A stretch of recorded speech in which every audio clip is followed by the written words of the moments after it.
kami mga independent vlogger, nakaraman din kami ng tao dahil pinakalaban namin ang nasa mataas na pwesto. Para kayo din, di ba? Yung ibinunyag niyo po sa Senado ay nag-iisang presidente lang naman natin. Ngayon, ano po yung masasabi mo? Ano po yung siguro encouragement mo?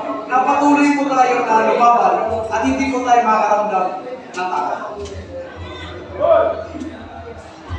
Alam niyo po mga kapatid, huwag po tayong matatakot. Alam niyo po ang totoo, takot po ang mga politiko sa mga katulad nating ordinaryong tao. Tandaan po ninyo yun. Ang politiko, lalo na ang Pangulo, takot po yan sa ordinaryong tao. Lalo pa, katulad ngayon, nagsasama-sama tayo at nagkakaisa. Totoo po yan. Ako po'y lumalakad mag-isa. Nakakarating ako dito sa Malabon. Katulad niya, alam niyo, mag-isa na natin dumating dito kanina. Dito ba? Hindi po totoo na itong mga ito ay gagawa sila ng masama laban sa atin. Sapagkat kapag ginawa nila yan, mas mapapabilis ang pagpapatalsik sa kanila. Pag ginurgur nila tayo. Yun po yun. Sa pagkakaisa, ito po yung susi. Tayo po ang naglagay sa kanila, tayo ang mas makapangyarihan. Ang taong bayan, higit sa lahat, pangalawa sa Diyos, ang mas makapangyarihan kaysa dito sa mga politiko.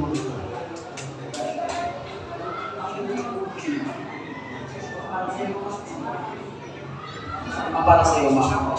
Kasi mostly po yung mga nandito ngayon, yung mga leaders forum po natin, yung mga nag-attend po dito, siguro hindi naman tayo siguro mga mayayaman na. Siguro nabilong po tayo sa mga ordinary type ng mga tao ngayon. Nasa ilalim po tayo, kumbaga tayo po yung mga nasa laylayan. Kayo ma'am, yung advocates niyo po ay para sa kababaihan, para sa mga PWD, LGBT, at mga sa senior citizen. Direct na lang sa inyo ma'am, paano niyo po ma-difference o ma-differentiate yung pagkakaiba ng nakaraang administrasyon dito ngayon kay Marcos? Malaki po ang pagkakaiba. Dahil noon na si Presidente Rodrigo ang nakaupo, ako po noon ay kapitan.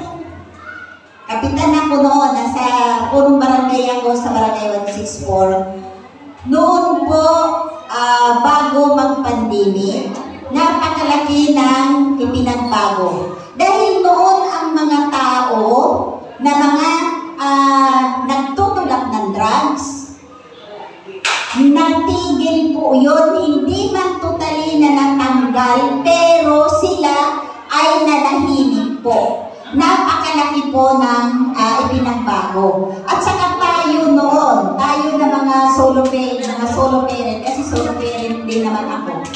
At mga senior citizen din naman ako. Noong pandemic, kung hindi po ang ating Pangulo Rodrigo Duterte ang presidente, malamang patay na. Hindi man lahat, pero mas marami ang mamamatay sa gutom. Di po ba? Dahil ngayon nga na walang pandemic, ngayon nga nagugutom tayo, natitiis tayo nila, mga nanunungkulan sa ngayon. Kung noon pa kaya na pandemic, kaya napakalaki ng diferensya. At talaga doon lang nakita sa ating Pangulo Rodrigo Duterte na naging payapa ang lugar natin. Totoo ba yan? Yes. Hindi po ba? O kayo mismo ang nakasaksi. Dati yung mga nagtutulak, nanahimik sila at nagtatago. Ngayon, lamtara na ulit. Hindi po ba? O tara na ulit. Bulgar na. Kahit man sa barangay namin. Harap-harapan na. Mga gising sila sa gabi, tulog sila na sa araw.